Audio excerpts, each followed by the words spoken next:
Hello guys, ಎಲ್ಲರಿಗೂ all in one Kannada YouTube ಚಾನಲ್ಗೆ ಸ್ವಾಗತ ಸುಸ್ವಾಗತ. ಇವತ್ತು ನಾವು ರಿವ್ಯೂ ಮಾಡೋಕೆ ಹೋಗ್ತಿರೋ ಮೂವಿ ಹೆಸರು ಬಂದು 45. ಇದು ಇದೇ ಡಿಸೆಂಬರ್ 25ನೇ ತಾರೀಕು ರಿಲೀಸ್ ಆಗಿದೆ. ನಾವು ಸ್ವಲ್ಪ ತಡವಾಗಿ ಬರ್ತಾ ಇದ್ದೀವಿ, ಅದಕ್ಕೆ ಕ್ಷಮೆ ಇರಲಿ ಅಂತ ಹೇಳ್ತಾ ಬನ್ನಿ ಮೂವಿಯಲ್ಲಿ ಏನೇನು ಇಷ್ಟ ಆಯಿತು, ಏನೇನು ಕಷ್ಟ ಆಯಿತು ಅಂತ ತಿಳ್ಕೊಳ್ಳೋಣ. ಮೊದಲಿಗೆ ಡೈರೆಕ್ಟರ್ ಅರ್ಜುನ್ ಜನ್ಯ ಅವರು. ಇದು ಅವರ ಡೈರೆಕ್ಷನಲ್ಲಿ ಮೂಡಿ ಬಂದಿರೋ ಮೊದಲನೇ ಡೆಬ್ಯೂ ಮೂವಿ ಆಗಿದ್ರು ಕೂಡ ಮೂವಿನ ತುಂಬ ಗ್ರ್ಯಾಂಡ್ ಲೆವೆಲಲ್ಲೇ ಪ್ರೆಸೆಂಟ್ ಮಾಡಿದ್ದಾರೆ ಅಂತಲೂ ಹೇಳ್ಬೋದು. ಮ್ಯೂಸಿಷಿಯನ್ ಆಗಿ ಅವರ ಕ್ವಾಲಿಟಿ ಆಫ್ ವರ್ಕ್ನ ನಾವು ಆಲ್ರೆಡಿ ನೋಡಿದ್ದೀವಿ. ಆ್ಯಂಡ್ ಡೈರೆಕ್ಟರ್ ಆಗಿ ತುಂಬ ಚೆನ್ನಾಗೇ ಪ್ರೆಸೆಂಟ್ ಮಾಡಿದ್ದಾರೆ ಅಂತಲೂ ಹೇಳ್ಬೋದು. ಆ್ಯಂಡ್ ಇದರ ಪಾಸಿಟಿವ್ಸ್ ಕಡೆ ಬರೋದಾಗಿದ್ದರೆ ಇದರ ಸ್ಟೋರಿ ಲೈನ್. ಆ್ಯಂಡ್ ಇದರ ಸ್ಟೋರಿ ಲೈನ್ ತುಂಬ ಯೂನಿಕ್ ಆಗಿದೆ. ಆ್ಯಂಡ್ ಟ್ರಿಲರಲ್ಲೂ ಕೂಡ ಇವರೆಲ್ಲೂ ಕೂಡ ಏನೂ ಬಿಟ್ಕೊಟ್ಟೇ ಇಲ್ಲ.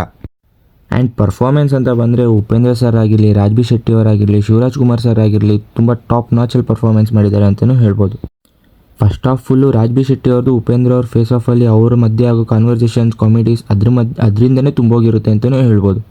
ಆ್ಯಂಡ್ ಇವ್ರು ಶಿವರಾಜ್ ಕುಮಾರ್ ಸರ್ ಅವರಿಗೆ ಕೊಟ್ಟಿರುವಂಥ ಎಂಟ್ರಿ ಸೀನ್ ಆಗಿರಲಿ, ಆ್ಯಂಡ್ ಇಂಟರ್ವಲ್ ಟೈಮಲ್ಲಿ ಅವ್ರು ಬರೋದಾಗಿರಲಿ, ಆ್ಯಂಡ್ ಪ್ರತಿಯೊಂದು ತುಂಬ ಪರ್ಫೆಕ್ಟಾಗಿ ಮಾಡಿದ್ದಾರೆ ಅಂತಲೂ ಹೇಳ್ಬೋದು. ಆ್ಯಂಡ್ ಕ್ಲೈಮ್ಯಾಕ್ಸಲ್ಲಿ ಅಂತೂ ಮಾತ್ರ ಶಿವರಾಜ್ ಕುಮಾರ್ ಸರ್ನ ಯಾವ ಲೆವೆಲಲ್ಲಿ ಪ್ರೆಸೆಂಟ್ ಮಾಡಿದ್ದಾರೆ ಅಂತ ತುಂಬ ಚೆನ್ನಾಗಿ ಪ್ರೆಸೆಂಟ್ ಮಾಡಿದ್ದಾರೆ. As A fan ಬಾಯ್ಗೆ Arjun Janya ಅವರು ಶಿವರಾಜ್ ಕುಮಾರ್ ಸರ್ನ ಯಾವ ರೀತಿ ಪ್ರೆಸೆಂಟ್ ಮಾಡಬೇಕು ಅಂತ ಅಂದ್ಕೊಂಡಿದ್ರು ಅದೇ ಥರನೇ ಪ್ರೆಸೆಂಟ್ ಮಾಡಿದ್ದಾರೆ ಅಂತಲೂ ಹೇಳ್ಬೋದು.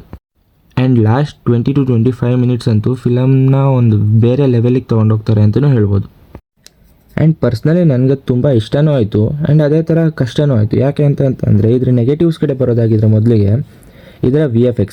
ಮೂವಿಯಲ್ಲಿ ಆಲ್ಮೋಸ್ಟ್ 40 to 45% ಅಷ್ಟು ಮೂವಿ VFX ಇಂದನೇ ಮೂಡಿ ಬಂದಿದೆ ಅಂತ ಹೇಳ್ಬೋದು. ಆ್ಯಂಡ್ VFXನ ಇನ್ನೂ ತುಂಬ ಚೆನ್ನಾಗಿ ಪ್ರೆಸೆಂಟ್ ಮಾಡ್ಬೋದಾಗಿತ್ತು.